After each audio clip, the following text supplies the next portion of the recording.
네, 반갑습니다.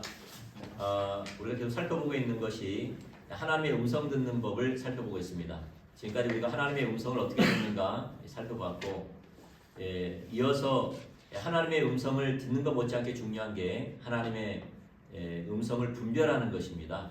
그래서 우리는 분별할 때 네 가지 출처를 가지고 분별합니다. 첫 번째는 계시, 두 번째는 해석, 세 번째는 적용입니다. 그래서 계시는 출처입니다. 출처입니다. 그러니까 그 근원이죠. 그 음성이 하나님께로부터 왔느냐, 사단으로부터 왔느냐, 사람으로부터 왔느냐라는 부분이에요. 그래서 예수님 같은 경우는 오늘 본문 말씀에 보면 그 베드로가 두 가지를 말하죠. 하나는 하나님의 역사로 예수는 하나님의 주이시오, 그리스도는 주시오, 하나님의 아들이다. 이렇게 하나님의 음성을 말씀을 이렇게 하지요. 잘하였도다. 이를 알게 하는 것은 육신이 아니라 하늘에 계신 네 아버지께서 알게 하셨다라고 말하면서 베드로의 고백은 그 출처가 하나님인 것을 말씀했어요. 또 곧바로 예수님께서 제자들을 훈련시키면서 뭐라 말했다면 내가 서기관들과 장로들에게 많은 고난을 당하고 내가 죽고 제3일에 부활해야 되리라 라고 가르치자 베드로가 이렇게 말합니다. 가나여. 가나여라는 말은 리비큐라는 단어인데 꾸짖다라는 말입니다. 그러니까 예수님을 꾸짖었다는 거예요. 가나여 가로되 주여 그리하지 마옵소서. 이 일이 당신에게 미치지 아니하겠나이다. 그때 예수님께서 사단아 내 뒤로 물러가라. 너는 나를 넘어지게 하는 자도다. 라고 말하면서 너가 하나님 일을 생각하지 않고 도리어 사람의 일을 생각했다고 말하면서 베드로의 그 출처가 사단인 것을 이야기하고 있어요. 예수님은 정확하게 그 음성의 출처가 하나님인지 그 음성의 출처가 사단인지 정확히 알았어요. 분별했다 이 말이에요. 그래서 우리도 정확하게 분별해낼 줄 알아야 할 줄 믿습니다. 그래서 사단의 음성의 특징이 있어요. 몇 가지 특징. 그걸 좀 살펴보다가 맞췄는데 첫 번째는 사단의 음성은 우리를 죄로 인도합니다. 자, 두 번째는 사단의 음성은 미혹과 유혹으로 인도합니다. 오늘은 이제 세 번째를 좀 살펴보기를 원합니다. 세 번째는 사단의 음성은 우리를 두려움으로 인도합니다. 두려움으로 인도합니다. 사단의 음성은 우리를 두려움에 쌓이도록 하지만 반면에 하나님의 영은 그렇지 않습니다. 로마서 8장 15절부터 16절 말씀 한번 읽어보죠. 시작. 너희는 다시 무소하는 종의 영을 받지 아니하였고 양자의 영을 받았으므로 아바 아버지라 부르시느니라. 성령이 친히 우리 영으로 더불어 우리가 하나님의 자녀인 것을 증거하시나니. 자, 무소하는 종의 영, 이건 사단을 가리킵니다. 그래서 사단의 음성은 두려움을, 공포를 주면서 두려움으로 우리를 억압합니다. 그래서 고린도전서 12장 2절 말씀도 이렇게 말합니다. 같이 읽죠. 시작.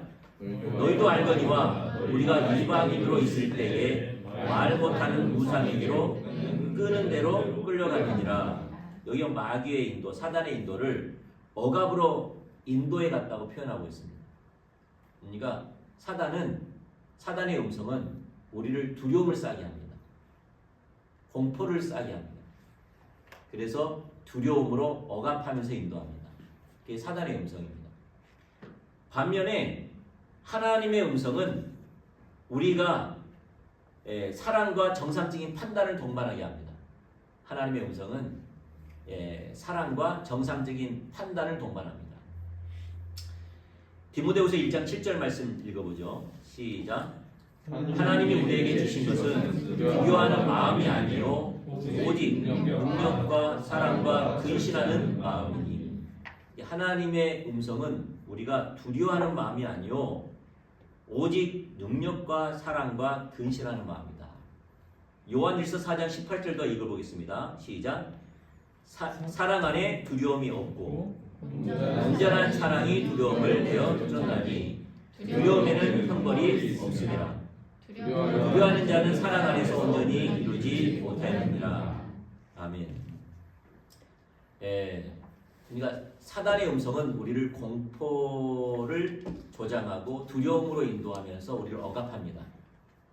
반면에 하나님의 음성은 사람과 정상적인 판단이 동반합니다. 이게 참 중요해요. 1년 전인가 미국에 여러분도 아실 거예요. 미국에 큰 단체가 있었죠. 세계적인 단체. 그 단체의 리더가 성추문으로 고발을 당했습니다. 그리고 굉장히 이제 그 조직이 와해되어지는 안타까운 소식을 듣게 되는데, 어떻게 그 리더가 성추행을 했다면 이렇게 성추행을 했습니다. 이제 그 기도방이 있었어요.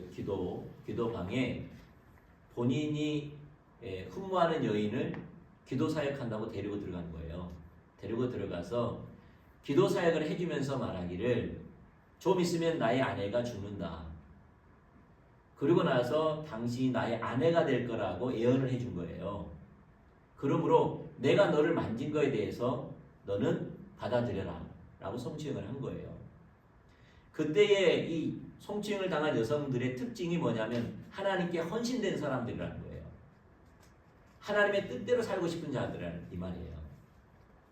그러면 그들에게 왜 거부하지 않았느냐라고 말할 때, 그 예언을 듣고 그가 내 몸을 더듬을 때에 나는 불쾌했고, 나는 그 리더를 마음에 두지도 않았을 뿐만 아니라 불편했고, 거부하고 싶었다. 그러나 그는 세계적으로 쓴 종이었다. 그의 예언은 강력했다. 하나님이 그를 많이 사용하셨다. 그러므로 이가 말하는 것은 거의 틀린 적이 없었기 때문에 이 말대로 하지 않으면 하나님의 뜻이 이루어지지 않냐고, 하나님의 뜻을 거스르게 될까봐 자신은 거부하지 못했다는 거예요. 뭐가 문제지요? 이게 하나님의 음성입니까? 사단의 음성입니까? 왜 사단의 음성이죠? 그 여자의 정상적인 판단을 배제한 음성이었다는 거예요. 정상적인 판단을 배제했다는 거예요. 여러분, 하나님이 인간을 두려움으로 억압하고 짓눌려서 그들을 이끌어 가신 하나님이라면 이 세상은 이미 벌써 복음화됐습니다. 하나님이 그런 분이시라는 거예요. 순식간에 세상은 복음화가 되어버립니다. 하나님 그런 분이시라는 거예요. 여러분, 그 선악과를 주신 이유가 뭡니까? 선악과를 따먹고 범죄할 수 있는 확률이 있었음에도 불구하고 선악과를 주신 이유가 뭐죠? 선악과는 뭘 상징합니까? 인간의 정상적인 판단과 사랑을 통해서 하나님을 선택하기 원한 거죠. 로봇으로 만들지 아니하고 억압하지 아니하고 그들이 자원해서 판단을 해서 하나님을 사랑하기를 원하신 거죠. 우리 신앙이 그랬거든요. 우리 신앙은 하나님이 두려움을 주고 공포를 주고 억압으로 이끌어 가신 분이 아니에요. 그래서 우리 다 이미 벌써 바뀌었겠지요. 근데 하나님은 그런 분이 아니세요. 하나님은 계속 우리 가운데 역사하시면서 뭘 원하십니까? 진정한 사랑을 원하시죠. 내가 자원해서, 내가 선택해서, 해도 되고 안 해도 되지만 내가 하나님을 사랑해서 하나님을 찾고 하나님께 가까이 가고 내가 하나님 그분으로 내가 사랑하기를 원하는 그 사랑을 원하시는 거죠. 하나님 음성은 그렇습니다. 아멘. 500만 원 헌금을 내지 않으면은 너의 자녀에게 어려운 일이 닥칠 거라고. 이 공포가 싹 밀려오는 거죠. 왜냐하면 기도사에 그 말하기 전에 예언을 통해서 그 삶과 환경을 다 알아맞혔거든요. 알아맞혔다니까요. 그러니까 알아맞히지 않았으면은 별로 신경 쓰지 않을 건데 기도 사역을 통해서 예언을 통해서 그의 숨겨진 일상의 것들을 갖다 알아맞힌 거예요. 그런 다음에 뭡니까? 500만 원 헌금하지 않으면은 너의 자녀가 어려움을 당할 거라고. 공포가 확 밀려온 거죠. 두려움이 몰려오는 거죠. 그 말 한마디로 억압이 찾아온 거죠. 어떻게 했을까요? 500만 원 헌금한 거지. 그분에게는 큰 돈이었었는데 형편이 좋지 않는 환경 가운데서. 왜 그렇죠? 아무리 알아맞혀도. 여러분, 무당도 알아맞혀요? 안 맞춰요? 무당도 알아맞혀요. 알아맞히니까 여러분 무당이 됐던 뭐가 됐던 그들의 영향력을 행사하려면요 알아맞혀야 돼요. 신통방통하다는 소리를 들어야 돼요. 그래야지 손님이 끊어요. 근데 무당의 특징은 알아맞힌다는 거예요. 근데 알아맞힌 다음에 어떻게 합니까? 그들을 끌고 가요. 자유에서 정상적인 판단을 못하게 만들어요. 그래서 그들은 손 없는 나를 갖다 정해주기 시작하고 그들 억압해서 부적을 붙이고 몇 가지 삶의 제약을 주고 이러면서 억압해요. 왜 그렇습니까? 그렇게 하지 않으면 불행이 찾아옵니까? 안 좋은 사건이 벌어지니까. 이걸 억압하는 거예요. 똑같아요. 사단도 무당에게 역사하듯이 모든 사람들에게 역사를 해요. 어떤 식으로? 꼭 그런 식으로. 공포를 주고 두려움을 통해서 억압해가는 겁니다. 그걸 조심하셔야 됩니다. 아멘? 사단은 두려움으로 사람을 인도합니다. 그게 사단의 음성입니다. 정상적인 판단과 사랑을 배제합니다. 네 번째, 사단의 음성은 육체를 자랑하게 만듭니다. 잘 들으셔야 돼요. 사단의 음성은 뭘 자랑하게 만든다고요? 육체를 자랑하게 만들어요. 반면에 예언의 영은 예수 그리스도를 증거합니다. 성령님의 음성은 성령님의 인도는 예수 그리스도를 증거합니다. 요한계시록 19장 10절 말씀을 읽어보겠습니다. 시작. 내가 그 발 앞에 엎드려 경배하려 하니 그가 나더러 말하기를 나는 너와 및 예수의 증거를 받은 내 형제들과 같이 된 종이니 삼가 그대하지 말고 오직 하나님께 경배하라. 예수의 증거는 대언의 영이라 하더라 라는 거예요. 이 말이 무슨 말이냐면 지금 빛난 천사가 나타난 거예요. 천사에서 광채가 나타난 거예요. 빛난 광채가 나타난 거예요. 여러분 알다시피 구약이 됐던 보면 천사가 나타나면 어떤 모습입니까? 광채가 나타나죠. 그래서 그의 광채에 압도돼 버립니다. 그래서 증상이 뭐냐? 그 천사를 보는 순간 엎드리려고 합니다. 경배하려고 해요. 그래서 하나님의 사자는 경배를 받습니다. 근데 천사는 경배를 받지 않습니다. 왜냐하면 피조물이기 때문에. 그래서 이 천사는 하나님의 사자가 아닙니다. 말 그대로 천사, 피조물입니다. 근데 그 광채가 요한이 보기에 그 광채가 너무 찬란하고 무엇보다도 요한계시록 19장 10절 이전의 걸 보면 그 놀라운 비밀을 이야기를 해요. 그러니까 어린 양의 혼인잔치에 대해서 놀라운 비밀을 이야기해요. 뿐만 아니라 천사를 봤더니 광채가 난 거지요. 그러니까 요한이 자기도 모르게 어떻게 합니까? 경배하려고 합니다. 그랬더니 천사가 하는 말이 그러지 말라는 거예요. 나는 너와 같이 예수 그리스도를 증거하는 너희 종들 같은 하나라는 거예요. 내 경배하지 말라는 거예요. 그래서 말하기를 예수의 증거는 대언의 영이니라 라고 말해요. 다시 말해서 대언의 영, 예언의 영은 누굴 증거한다고요? 예수를 증거한다는 거예요. 하나님의 영은, 하나님 말씀은 예수님을 증거한다는 거예요. 이게 사람에게 영광받지 않는다는 거예요. 그러니까 피조물에게 영광받지 아니하고 오직 내 말은 예언의 영은 누굴 드러낸다는 거예요? 예수를 드러낸다는 거예요. 여러분 하나님의 음성은 예수님을 드러냅니다. 육체를 드러내는 게 아니라. 이제 이 말이 무슨 말인가 좀 알아야 돼요. 뭐냐면 여러분 고린도 교회 아시죠?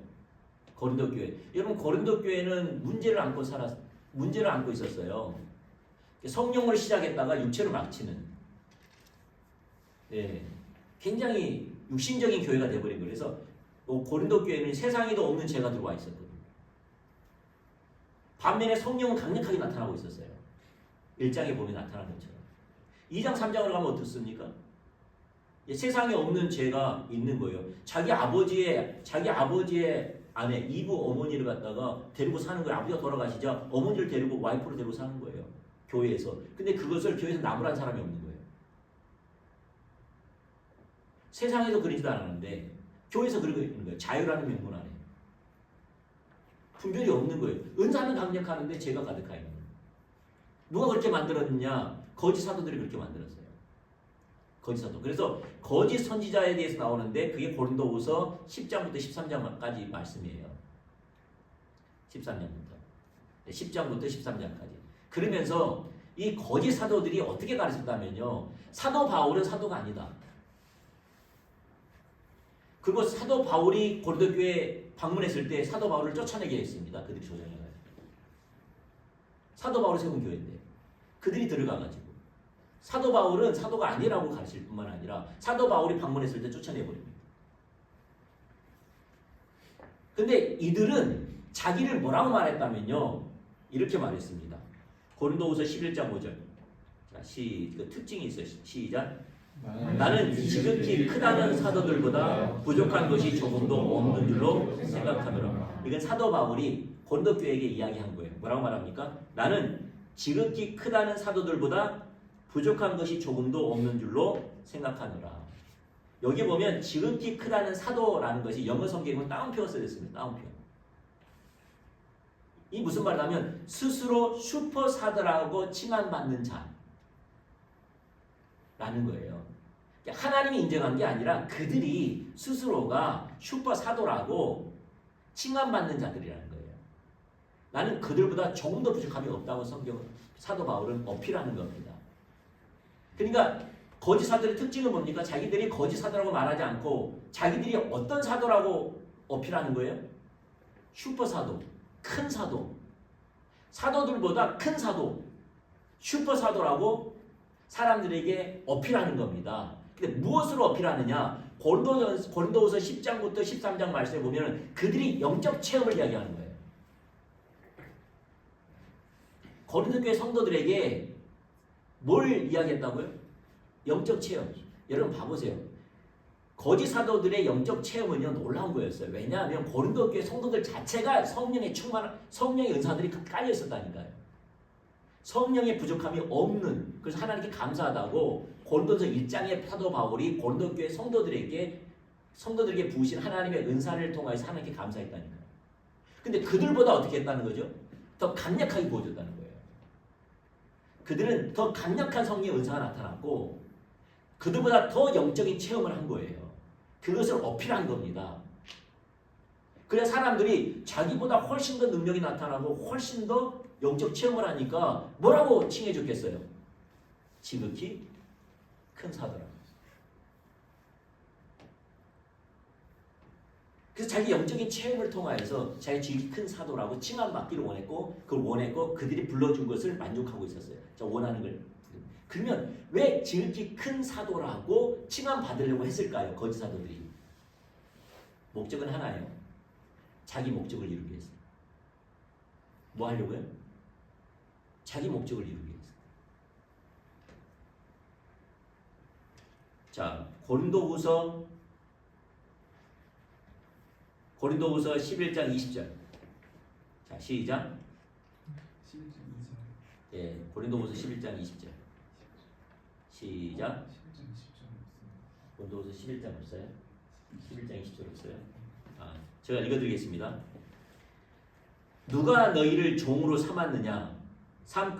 누가 너희를 종으로 삼거나 잡아먹거나 빼앗거나 스스로 높이거나 뺨을 칠지라도 너희가 용납한도다. 그냥 거짓 사도들이 어떻게 했다는 거죠? 성도들에게 자기가 슈퍼 사도라는 명성을 얻으면서 인정을 받으면서 어떻게 했다는 거죠? 반면에 그들을 종으로 삼고 그 다음에 잡아먹고 그들의 것을 약탈하고 빼앗고 그 다음에 수수를 높이고 뺨을 칠지라도 그들이 용납했다는 거예요. 왜 슈퍼사도라고 했어요? 그들의 것을 자기의 목적을 이루기 위해서 그들을 종삼고 그들을 이용하고 자기 배 채우려고 하고 자기를 높이고 자기 목적을 위해서 그런 거예요. 근데 중요한 게 있어요. 왜 고린도 교회 성도들은 그것을 용납했을까요? 왜 용납해요? 여러분 봐보세요. 여러분 뭐 신천지가 됐든 기독교 똑같아요. 그들 다 빼앗죠. 가보세요. 자, 기독교면 기분이 나쁘니까 지금 신천지가 됐든 뭐 JMS가 됐든 그쪽 한번 생각해 봅시다. 그들이 누굴 드러냅니까? 자기 영적 체험과 자기 지식을 다 드러내면 다 쏟으면서 지극히 큰 사도라고 칭함받기를 원하죠. 뭐 하려고요? 그들을 조종하고 억압하고 빼앗고 뺨을 치려고 하지요. 우리는 보기에는 비정상으로 보이죠. 근데 그들은 왜 하려고 그래? 왜 그 사람의 뺨을 칠지도 그들이 용납을 해요? 하나예요. 자기 욕심 때문이에요. 그 사람이 그에게 뭔가를 바래서 그래요. 사람에게 뭔가를 바래서 그래요. 그의 초점은 사람에게 있어요. 슈퍼 사도에게 있어요. 뭐가 됐든 간에. 그럼 반대로 봐보세요. 이 시대는 교회 밖이나 교회 안이나 자기들이 슈퍼 사도라고 칭함받기를 원해요. 진리가 됐든 영적 체험이 됐든 그들 설득한 말이 됐든 그들은 슈퍼 사도라고 진정한 사도라고 칭함받기를 원해요. 뭐 하려고? 빼앗고 종되고 억압하고 자기 목적을 이루기 위해서. 근데 사람들은 왜 모르느냐? 자기 목적을 위해서. 그리고 그들의 초점은 사람에게 있어요. 교회 아니라 밖에. 초점은 사람에게 있어요. 그러면 거짓 선지자들이 예수 믿으면 구원받는다 이런 설교 했을까 안 했을까요? 했겠죠. 왜냐하면 그런 설교 안 했으면 금방 알았을 거 아니에요. 하나님 뜻대로 살아야 된다는 것을 했을까 안 했을까요? 했겠죠. 그런 말하면 금방 알았을 거니까. 예수 믿고 구원받는 것도 가르쳤고 하나님 뜻대로 살아야 된다는 것도 가르쳤겠죠. 그러나 중요한 것은 그들의 말하는 이미지는 누구를 초점 맞췄어요? 자기 자신이에요.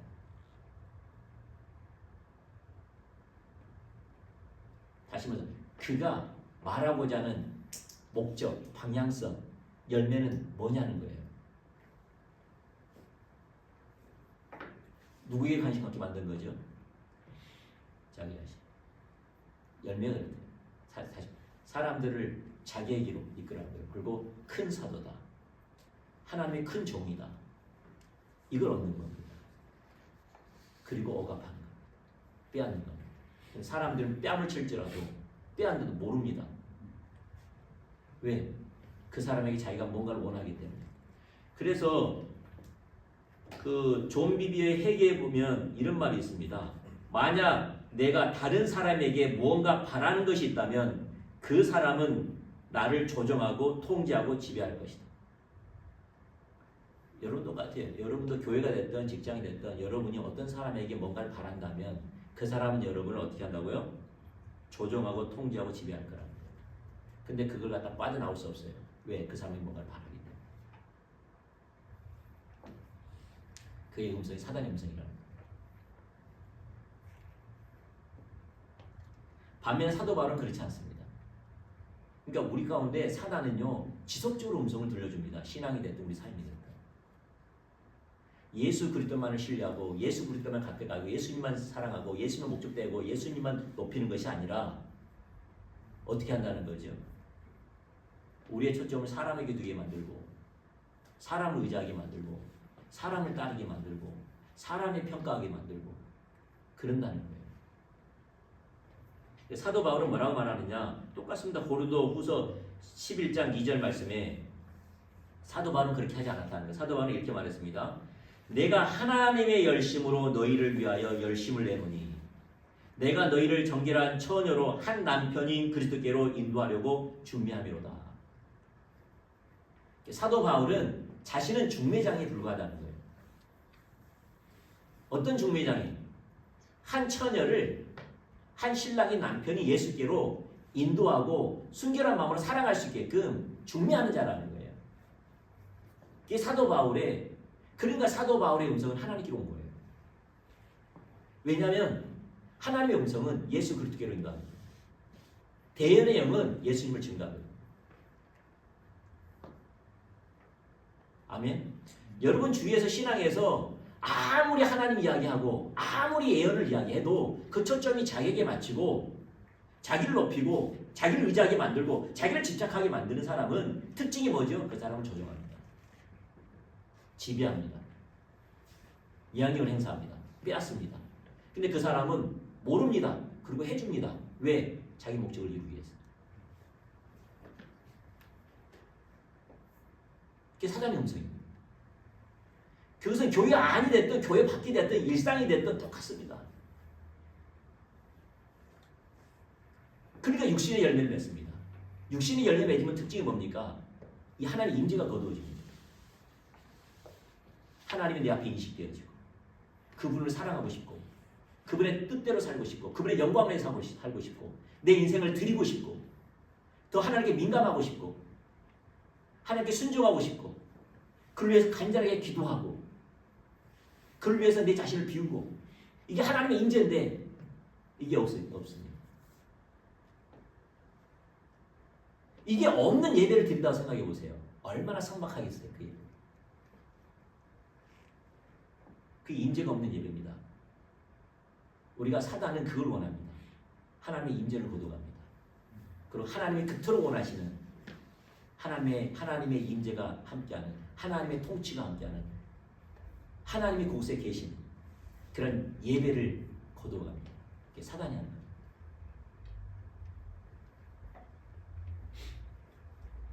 그러지 않기를 축복합니다. 아멘. 네. 예, 오늘은 그만하겠습니다. 천천히 해도 괜찮죠? 네, 기도하고 잠깐 복습을 하겠습니다. 첫 번째는 뭐죠? 사단은 우리를 어디로 인도해요? 죄로 인도합니다. 두 번째는 우리를 미혹하고 유혹합니다. 그다음 세 번째가 뭐죠? 예, 우리의 두려움으로 인도합니다. 그래서 여러분 꿈을 꾼다든지 어떤 누구의 말을 듣다든지 이렇게 하면 두려움을 주고 공포를 주면서 여러분과 정상적인 판단을 못하게 만들고 순수한 자원하는 마음으로 하지 못하게 만드는 그 사단의 음성입니다. 어떤 사람은 이빨 빠지고 그러지 않아요. 아침에 일어나서 두려움을 갖게 합니다. 왜? 세상 사람들 이빨 빠지면 어떻게 해요? 사람 죽는다 그러잖아요. 그래서 믿는 사람도 그것을 받아들여요. 그래서 일어나면 두려움, 공포를 가지고 하루를 살아갑니다. 그거 매인 겁니다. 사단은 그렇게 합니다. 두려움을 줍니다. 그 다음 또 하나가 뭐였죠? 육신을 자랑하기만.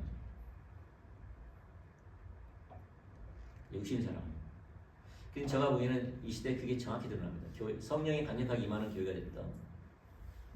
아니면 지금 세상적인 흐름이 됐다. 뭘 하더라도 예수 그리스도만이 소망이라고 말하지 않습니다. 사람에게 초점을 맞추기 만듭니다. 그리고 지배하고 다스리고 통치합니다. 사람들 그걸 잘 모릅니다. 왜냐하면 뭔가를 바라기 때문에 자기 코드와 맞기 때문에 사단의 음성. 사도 바울은 전혀 그렇게 하지 않았습니다.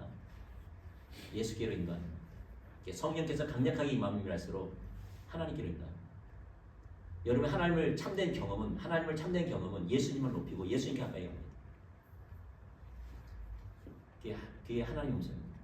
이런 음성을 가지고 건강하게 승리하는 삶을 살기를 축복합니다. 기도하겠습니다. 참 좋으신 하나님 감사합니다. 예, 우리가 하나님의 음성 듣는 것 못지않게 중요한 게 영적 분별력인데 우리 모두 영적 분별력을 부어주셔서 사단의 음성인지 하나님의 음성인지 사람의 음성인지 분별해낼 수 있도록 도와주셔서 우리가 하나님의 음성만을 따라갈 수 있도록 생명을 누릴 수 있도록 주의 영광을 위해 살아갈 수 있도록 부족함이 없도록 역사하여 주시옵소서. 이제는 우리 주 예수 그리스도의 은혜와 우리 하나님의 극건하신 사랑과 성령님의 위로 교통 충만한 역사가 오늘 고개 숙인 우리 성도분들과 그의 가정과 이 나라와 민족의 영원토록 함께하기를 축원합니다. 아멘. 감사합니다.